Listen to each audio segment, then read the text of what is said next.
এই যে আমাদের মধ্যে এই বিভেদ, সমাজের একটা শ্রেণী চায় যে আধুনিকতা প্রগতির নাম করে ইসলামকে মুখোমুখি দাঁড় করানোর। এই প্রবণতাটা আজকে নতুন না। এর কারণটা কি? আমরা যদি এর গভীরে যাই আমরা দেখব এর একটা গভীর কারণ আছে, যেটা আমরা একটু চিন্তা করলে বুঝতে পারব। আমাদের সমাজ থেকে নিচ থেকে দুইটা মৌলিক জিনিস তৈরি হচ্ছে। দেখবেন আমাদের সমাজের প্রত্যেক পাড়ায় মহল্লায় মসজিদ আছে, মক্তব আছে, মাদ্রাসা আছে, নুরানি আছে, ইসলামী সাহিত্য আছে, কোরআন আছে, হাদিস আছে, তাফসির আছে। এর উপর ভিত্তি করে গজল আছে, হামদ আছে, নাত আছে, ইসলামী নাটক, ইসলামী জলসা, ওয়াজ মাহফিল। এই যে একটা বিরাট সাংস্কৃতিক ইনপুট, এটা আমরা যদি বাংলাদেশে কোনো ইসলামিক দল নাও থাকে, অটোমেটিক এখান থেকে 20 থেকে 25% লোক একটা ধর্মীয় অনুভূতি, একটা ধর্মীয় আবেগ এবং একটা ধর্মের প্রতি শ্রদ্ধাবোধ নিয়ে ধর্মীয় জীবনের উপর সে গড়ে উঠছে। এটা আজকে এই 1-2 দিনের ব্যাপার না, এটা শত শত বছরের সিলসিলা এবং এটা ক্রমশ বাড়ছে। এটা বাড়তে বাড়তে এটা কোথায় গিয়েছে? এখন টেলিভিশনগুলোয় দেখবেন অপরিহার্য হয়ে গেছে ইসলামী আলোচনা, মাসলা মাসাইলের আলোচনা, ইসলামিক সেমিনার। আপনি দেখবেন যে আমাদের যারা বড় লোক, এলিট, তাদের মধ্যে এখন হেফজে কোরআন, বাসায় আলেম রেখে হাফেজ বানানোর প্রবণতা আছে। ক্যাডেট মাদ্রাসা নানা রকম চালু হয়েছে। কি বলেন, আছে না?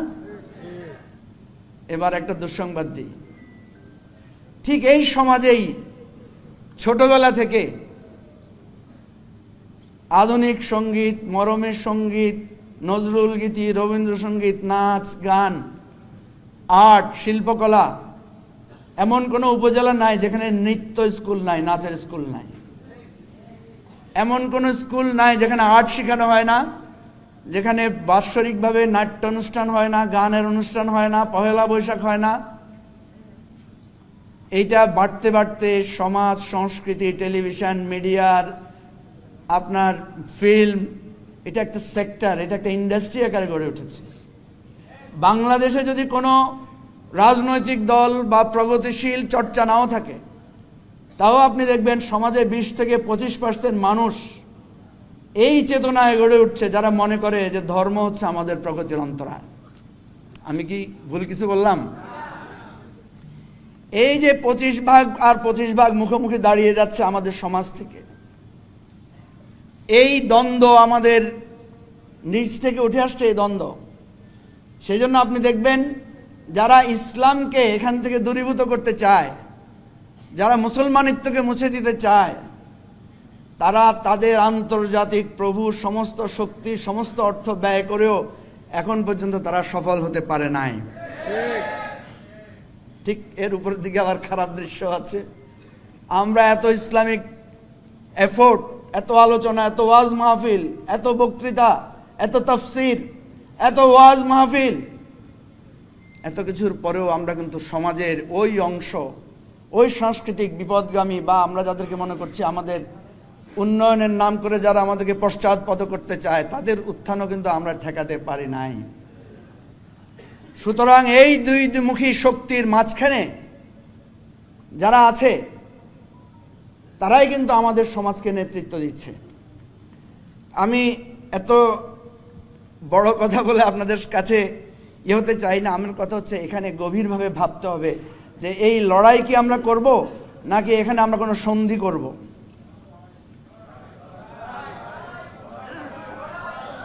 আচ্ছা, ঠিক আছে,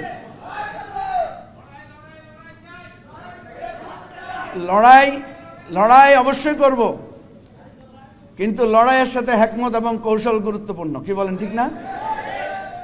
সেজন্য আমি আপনাদেরকে দুই একটা দিকে দৃষ্টি আকর্ষণ করতে চাই। দেখেন, ঢাকা বিশ্ববিদ্যালয়ে মাদ্রাসা ছাত্রদের ভর্তি বন্ধের জন্য অনেক চেষ্টা করা হয়েছে।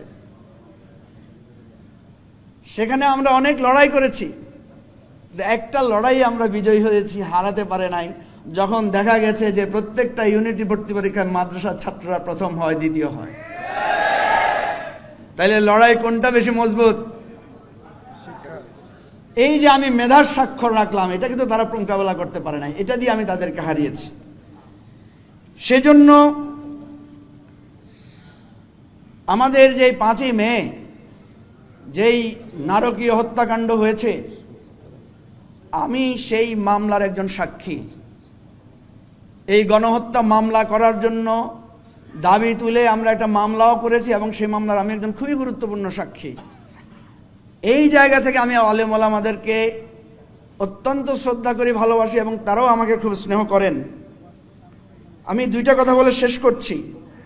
প্রথম কথা হয়েছে, এই যে আমাদের শ্রদ্ধেয় শিরিন পারভিন হক, যিনি এই নারী সংস্কার কমিটির নেতৃত্ব দিয়েছেন, ওনার স্বামীকে আপনারা চিনেন, উনি ডক্টর জাফরুল্লাহ চৌধুরী। ওনার জানাজায় যখন গেলাম কবর দেওয়ার সময় আমি খুব জোরে জোরে কলেমা শাহাদাত পড়ছিলাম। তো সেখানে অর্ধেক পুরুষ অর্ধেক নারী, মানে এটা কিছু মাইন্ড করেন না, আমি এটা বলছি কারণ আমাদের বোঝার জন্য, যেহেতু কারণ সবাই তো একদিকে আলোচনা করছে, আমি একটু ভিন্ন মাত্রায় আলোচনা করছি, রাগ করতেছেন না তো? আমি জোরে জোরে যখন কলেমা শাহাদাত পড়ছিলাম তখন আশেপাশে সবাই আমার দিকে তাকাচ্ছিল। একটু পরে দেখলাম আমার সাথে আরো 5-7 জন এসে কলেমা শাহাদাত পড়া শুরু করলো। কিছুক্ষণ পরে দেখলাম মহিলারা সবাই মাথায় কাপড় দিয়ে দিল এবং আরো অনেককে দেখলাম একই সাথে সাথে কলেমা শাহাদাত পড়ছে, এবং যারা কলেমা শাহাদাত পড়ছে তাদের মুখের দিকে আমি অনেককে তাকিয়ে দেখলাম তারা শুদ্ধভাবে কলেমা শাহাদাত পড়তে পারছেন না। আমার খুব অন্তরে কষ্ট লাগলো যে এটা আমাদের সমাজ সংস্কৃতি। প্রতিনিয়ত আমরা মানুষকে দাফন করি, কবরস্থ করি, সেখানে কিন্তু আমরা মোনাজাতও করেছি এবং নারী পুরুষ একসাথে মোনাজাত করেছে, এটা সেখানে সেটা ভিন্ন পরিবেশ, সেটা অন্য জিনিস। আমি যে কথাটা বলতে চেয়েছি, আমাদেরকে জ্ঞান এবং বিজ্ঞানের মাধ্যমে যোগ্যতা দিয়ে এই যে আজকে একটা সুন্দর পেপার এখানে হাজির করা হয়েছে, এইভাবে বুদ্ধিবৃত্তিক মোকাবেলা করতে হবে। আমি আজকে এই মঞ্চে দাঁড়িয়ে চ্যালেঞ্জ দিচ্ছি, যারা এই সংস্কার কমিশনের রিপোর্ট তৈরি করেছেন, আপনাদের সাথে ওপেন বিতর্ক হবে।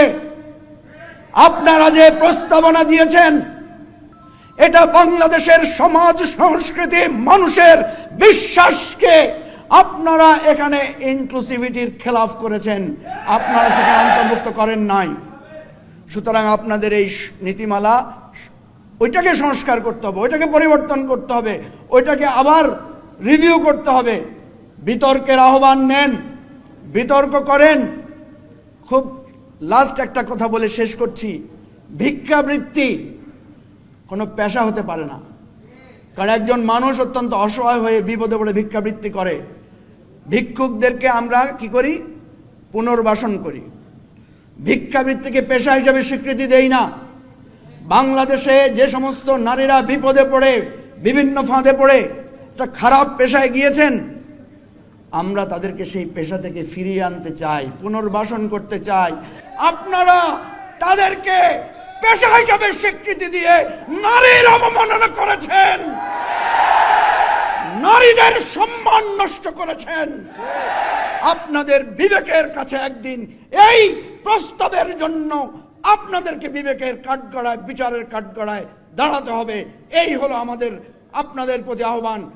আবারও সবাইকে বলবো, ওপেন বিতর্ক করে এই নারী নীতিমালার বা নারী সংস্কারের প্রত্যেকটি বিষয়ের বিতর্ক করতে আমরা প্রস্তুত আছি। আপনারা আয়োজন করেন। ধন্যবাদ। আসসালামু আলাইকুম।